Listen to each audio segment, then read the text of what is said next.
வணக்கங்க. என் பேரு ராம்குமாருங்க. நாங்க புது பஸ் ஸ்டாண்டு பக்கத்துல இருந்து வந்துட்டு இருக்கிறோங்க.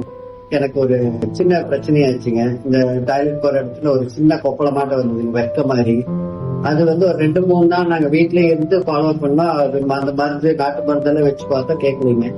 அப்புறம் மறுபடியும் அது வீக்க அதிகமாயிட்டே இருக்குதுன்ட்டு அப்புறம் மறுபடியும் பக்கத்துல ஒரு ஹாஸ்பிட்டலுக்கு, பெரிய ஹாஸ்பிட்டலுக்கு, புது பஸ் ஸ்டாண்ட் சைட்ல இருக்கிற ஒரு பெரிய ஹாஸ்பிட்டலுக்கு போனோங்க சார். அங்க போய் இந்த மாதிரி காமிட்டங்க.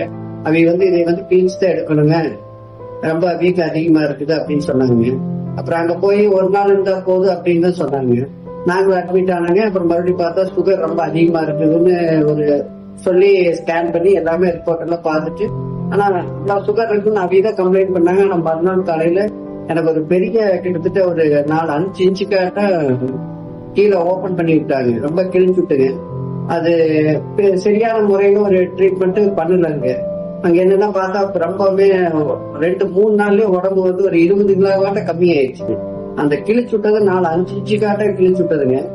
அது மறுபடியும் எந்த விதமான மருந்தோ எதையும் வச்சு கரெக்டான முறையில ட்ரெஸ்ஸிங் பண்ணல. 4-5 நாள் அங்க இருந்தது.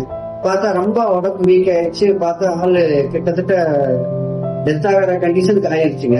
அப்புறம் மறுபடியும் அந்த ஹாஸ்பிட்டல் வேண்டாம், வேற பக்கம் போலாம் அப்படின்னு சொல்லிட்டுங்க நாங்க மறுபடியும் கோயம்புத்தூர் ஜிஹெச்சுக்கு போனோங்க.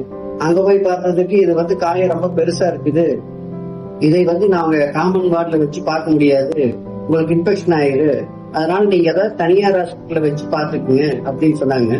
அதுக்கப்புறம் எங்க போறதுன்னே தெரியாம ரொம்பவுமே கிட்டத்தட்ட அந்த முடிவு ஸ்டேஜுக்கே வந்துட்டேங்க. ரொம்பவுமே முடியல, எந்த ஹாஸ்பிட்டல் போனாலும் பார்க்க மாட்டேங்கிறாங்க அப்படின்ட்டுங்க. அதுக்கப்புறம் எனக்கு நண்பர் ஒருத்தர் சொன்னாருங்க, இந்த மாதிரி கரும்பாளையத்துல சுபாஷ் கிளினிக்னு ஒரு ஹாஸ்பிட்டல் இருக்குது, நீங்க அங்க வாங்க, அவர் சார் உங்களை பார்த்துட்டு என்னன்னு சொல்லிட்டு அப்படின்னு. நானும் இங்க வந்தேங்க. வந்து சாரை பார்த்துட்டு இந்த மாதிரி இருக்குது, ஆனா ரொம்பவுமே சிவியர், ரொம்ப பெருசா இருக்குது, காயம் குணப்படுத்துறது ரொம்ப ஒரு சிரமம் அப்படிங்கிற சூழ்நிலைக்கு நான் கிட்டத்தட்ட தள்ளப்பட்டேன். எந்த ஹாஸ்பிட்டலுக்கு போனாலும் பார்க்க மாட்டேங்கிறாங்க அப்படிங்கிற சூழ்நிலையில இங்க வந்தேங்க. இங்க சார் பார்த்துட்டு எனக்கு ஒரு நல்ல ஒரு தைரியம் கொடுத்தாருங்க. நீங்க தைரியமா இருந்தா சரி, நாங்க ட்ரீட்மெண்ட் பண்றோம் அப்படிங்கிற மாதிரி சொன்னாங்க.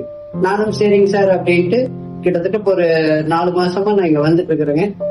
நான் அந்த எப்படி அந்த 20 கிலோ கம்மியானோ இப்ப அதெல்லாம் இல்லாம நார்மல் லைஃபுக்கு நான் வந்துட்டேன். எனக்கு அந்த காயங்கள் எல்லாம், அந்த காயத்தை சொல்லி புரிய வைக்க முடியாதுங்க. ஏதோ வீடியோ காமிச்சாதான் புரியும். ஏன்னா அவ்வளவு பெரிய காயம். எல்லாருமே எங்க வீட்லயோ, எங்க குழந்தைகளோ, சம்சாரங்களோ எல்லாருமே ரொம்ப பயந்துட்டாங்க. என்னை காப்பாற்ற முடியாதுங்கிற அளவுக்கு இருந்தது. நான் சாரை நம்பி வந்தேன். இன்னைக்கு உங்க முன்னால தைரியமா உட்காந்து பேசிட்டு இருக்கிறேன். பரவாயில்ல. எனக்கு மறுவாழ்வு கொடுத்தது சுபாஷ் கிளினிக் டாக்டர் தான் என்னை காப்பாற்றி இருக்கிறாரு. நன்றி, வணக்கம்.